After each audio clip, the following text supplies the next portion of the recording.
Good morning guys, बहुत बहुत स्वागत है आपका। बीती रात तकरीबन 11:30 बजे पीटीआई ने यह खबर ब्रेक की थी और इस खबर के अनुसार भारतीय टीम का जो साउथ अफ्रीका दौरा है वो अभी पूरी तरीके से सुरक्षित है। टीम इंडिया साउथ अफ्रीका जा रही है, एज पर शेड्यूल ही जा रही है।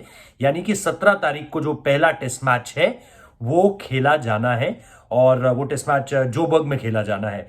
इसके अलावा जो दूसरी जानकारी हमें हाथ लगी है हमारे, वो ये कि भाई इस पूरे के पूरे अगर आप दौरे से पहले जो कि उड़ान भरने का वक्त है उसमें आप हो सकता है कि थोड़ा सा डिले देखो। कि अब तक जो जानकारी आ रही थी कि 8 से 9 तारीख को टीम इंडिया जो है वो जोबर्ग के लिए रवाना होगी। चार्टर्ड फ्लाइट जो है वो बुक है। विराट कोहली ने भी इसको लेकर के जानकारी दी थी। लेकिन उस आ, उस उड़ान को लेकर के अभी फिलहाल ये समझ में आ रहा है कि वो शायद ऐसा हो सकता है। पहले तो शायद वो भी समय अनुसार ही हो, लेकिन उसमें एक पॉसिबिलिटी है कि देरी हो सकती है। इसके अलावा जो अहम बातें सामने निकल कर आई है कि भाई क्यों ये दौरा जो है वो टल नहीं रहा या रद्द नहीं हो रहा या इसकी तारीखों को क्यों नहीं बदला जा रहा है। इन सारी चीजों को लेकर के बीसीसीआई ने जो इंडिया ए स्क्वाड है वहां पर और जो वहां पर लोग हैं उनसे जानकारी जो है वो अर्जित की है। और वहां से जो जानकारी आई है वो यही आई है कि भाई यहां पर अभी हम पूरे तरीके से सेफ हैं। जो बायो सिक्योर बबल जो वहां पर एक स्ट्रेंथन किया गया था वो जो है काफी ज्यादा टाइट है। क्रिकेट साउथ अफ्रीका से भी लगातार बीसीसीआई की बात इस पर हो रही है। बीसीसीआई अपने लिहाज से पूरी तरीके से संतुष्ट है जो उन्हें आश्वासन दिया जा रहा है वहां से। इसके अलावा जो फीडबैक दिया है अपनी इंडिया ए की टीम जो वहां पर है ऑलरेडी, और उसके साथ जो कुछ सीनियर मेंबर्स गए हुए हैं उनकी तरफ से जो फीडबैक आया है वो काफी पॉजिटिव है। इसके साथ साथ बात यह भी कही जा रही है कि भाई क्लोज डोर्स में ही ये मैच होंगे, यानी कि जो ऑडियंस है, जो फैंस हैं, वो कहीं ना कहीं उनको जो है वो प्रवेश करने का मौका नहीं मिलेगा। हालांकि ये एक तरह का नुकसान जरूर है, लेकिन जो मल्टी मिलियन डॉलर जो टीवी डील है उसको किसी तरीके का कोई नुकसान ऐसे में नहीं होने जा रहा है। यानी क्रिकेट साउथ अफ्रीका जिनके लिए ये दौरा फाइनेंस के लिहाज से, पैसों के लिहाज से बहुत ज्यादा महत्वपूर्ण है। बीते समय में हमने देखा है चाहे वो इंग्लैंड का ऑप्ट आउट कर लेना हो, चाहे वो ऑस्ट्रेलिया का ऑप्ट आउट कर लेना हो, इन दौरों की वजह से कहीं ना कहीं फाइनेंशियली एक तरीके से क्रिकेट साउथ अफ्रीका की कमर टूटी है। इंडिया भी अगर पुल आउट कर जाता है तो फिर वो बिल्कुल घुटनों पर आ जाएंगे और उसके बाद स्थिति बहुत ज्यादा लचर हो जाएगी। वहां से फिर राइज करना बहुत ज्यादा मुश्किल हो जाएगा। इसलिए शायद एक नैतिक जिम्मेदारी भी है ये बीसीसीआई की कि ऐसे समय पर जबकि आपकी अपनी ये टीम ने बहुत ज्यादा एश्योरेंस एक तरीके से दिया, आश्वासन एक तरीके से दिया है कि भाई सब यहां पर ठीक है इस वक्त पे जो हमें लग रहा है, प्लस जो ये नया वायरस है इसको लेकर के भी कोई अभी ऐसी जानकारी, और ये रिपोर्टेड है कि ऐसी जानकारी नहीं आई है कि भाई ये बहुत ज्यादा डेडली है या इसको लेकर के बहुत ज्यादा परेशानी अभी वहां पर देखने को मिल रही है। तो इसको लेकर के भी कोई सब्सटैंशियल कोई रिपोर्ट ऐसी नहीं है जिसको लेकर के बीसीसीआई या खिलाड़ियों को डरने की जरूरत है। आज जो है वो एजीएम होनी है कोलकाता में और इसमें 3-4 अहम अहम मुद्दे एफटीपी को लेकर के डिस्कस जरूर होना था। टीम को लेकर के ऑब्वियसली जो क्वेश्चंस उठे हैं, राहुल द्रविड़ ने कुछ सीनियर प्लेयर्स से बात भी की थी जो कि इस टेस्ट साइड में अभी नहीं है, जो कि वानखेड़े में जो टेस्ट मैच चल रहा है, यानी रोहित शर्मा, जसप्रीत बुमराह, केएल राहुल, इन लोगों से बात की गई होगी कि भाई आपके जहन में कोई सवाल है तो हमें जरूर बताएं ताकि हम आगे इसको पहुंचा सकें।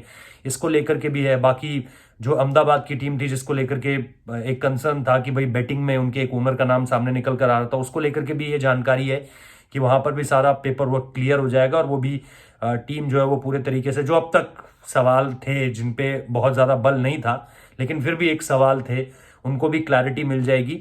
इसके साथ साथ जो एक बड़ा सवाल था वो ये कि भाई क्या आप जो टेस्ट टीम अब अनाउंस होने वाली है उसमें क्या आप कोई चेंजेस देखोगे। साउथ अफ्रीका दौरे के लिए जो सिर्फ टेस्ट टीम नहीं, जो पूरा का पूरा दल एक तरीके से अनाउंस होगा, ऐसी उम्मीद की जा रही है कि सारा का सारा दल साथ में आएगा।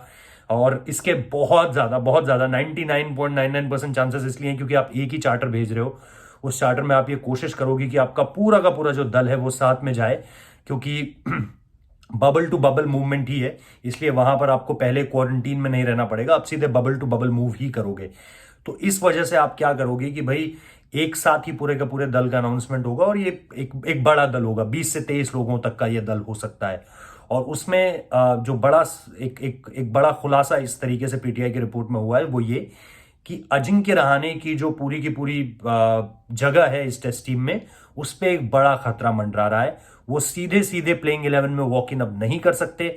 उनकी फॉर्म। और जो दिलचस्प बात इसमें लिखी गई है इस पूरे के पूरे आर्टिकल में, वो ये है जिसमें ऐसा लग रहा है कि लैक इन फॉर्म की वजह से उन्हें वानखेड़े में भी बैठाया गया है। कोई जो हैमस्ट्रिंग वाला मसला जो बताया गया है उसको इस पूरी की पूरी रिपोर्ट में कहीं कोई तरजीह नहीं दी गई है, कोई प्रायोरिटी नहीं दी गई है, कोई इंपॉर्टेंस नहीं दी गई है उस लिहाज से।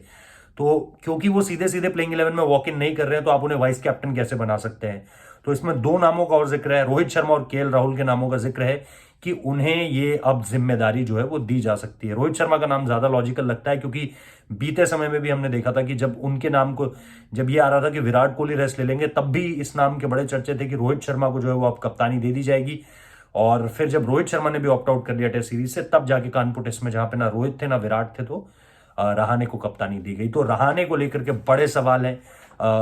श्रेयस अय्यर ने जिस तरीके से बल्लेबाजी कर दी है उससे ऑब्वियसली और ज्यादा उन पर जो है वो सवाल फिलहाल अभी बढ़ गए हैं। तो ऐसे में ये दो तीन चीजें हैं जो इस पूरी की पूरी रिपोर्ट में सामने निकल कर आई हैं। एक बार फिर से आपको बता देता हूं, पहली जानकारी जो यहां से निकल कर आई है वो ये कि साउथ अफ्रीका दौरा, यहां से उड़ान कब बढ़ते हैं उसमें तब्दीली हो सकती है, लेकिन फिलहाल अभी पीटीआई के अनुसार 17 तारीख को पहला टेस्ट मैच इंडिया वहां खेलेगी, ये तय है। दूसरी जो जानकारी सामने निकल कर आई है वो इस चीज को लेकर के आई है कि भाई जो आईपीएल में जो अहमदाबाद की टीम है उनके जो एक ओनर पे बार बार ये आ रहा था कि भाई सीवीसी का प्रॉब्लम और इसके साथ साथ बेटिंग में इन्वॉल्वमेंट, वो सारी की सारी चीजें जो है वो क्लियर आपको होती हुई दिखेंगी इस एजीएम के बाद। एफटीपी का डिस्कशन होना है आने वाले समय में इस टेस्ट सीरीज के साथ भी कि इस पर क्या होना है। और जो सबसे अहम बात जो मैंने आपको बताई कि भाई अजिंक्य रहाणे को लेकर के आप देखेंगे कि शायद संडे तक जो है वो स्क्वाड अनाउंस हो जाए। और इस मीटिंग के बाद ऐसा लग रहा है कि सारी की सारी चीजें जो है वो काफी ज्यादा ओपन होंगी। और शायद इसी मीटिंग में ये फिर एक अलग जो हम अपनी तरफ से एक उम्मीद लगा सकते हैं कि शायद ये भी हो जाए कि भाई Virat Kohli white ball captain में आप किस तरीके से देख रहे हो, स्प्लिट कैप्टनसी देख रहे हो या नहीं देख रहे हो, इस चीज पर भी शायद कोई फैसला आ जाए। तो लेट्स सी इस बार का जो स्क्वाड आएगा उसमें कुछ जवाब आपको जरूर मिलेंगे इन सारी चीजों से जुड़े हुए। तो फिलहाल थैंक यू सो मच इस रिपोर्ट को देखने के लिए, और अगर आपको पसंद आई है तो लाइक जरूर कीजिए। जैसा मैंने कहा ये पीटीआई की तरफ से सब कुछ सपोर्टेड है, और लेट्स सी कि किस तरीके से चीजें आगे बढ़ती हैं। वीडियो को देखने के लिए बहुत बहुत शुक्रिया। अगर अच्छा लगा है तो लाइक कर दीजिए, शेयर करिए ज्यादा से ज्यादा, हमारे चैनल को सब्सक्राइब करना बिल्कुल मत भूलिए। और अब से थोड़ी देर बाद, क्योंकि टेस्ट मैच ऑब्वियसली मौसम की थोड़ी सी ये है, जो प्रिडिक्शंस हुई थी कि भाई 2 बजे 4 बजे 6 बजे 8 बजे 10 बजे बारिश की संभावना है, और काफ़ी ज़्यादा सब कुछ 60-70% से ऊपर था। तो ऐसे में हमारा मॉर्निंग शो जो है वो लगातार आपको मिलता रहेगा। टेस्ट मैच से रिलेटेड अपडेट्स आपको लगातार मिलती रहेंगी, तो स्पोर्ट्स यारी पर बने रहिए। यहाँ पर आपको टेस्ट मैच से रिलेटेड, इंडियन क्रिकेट से रिलेटेड, अदर स्पोर्ट्स से रिलेटेड सारी अपडेट्स मिलेंगी। Thank you so much.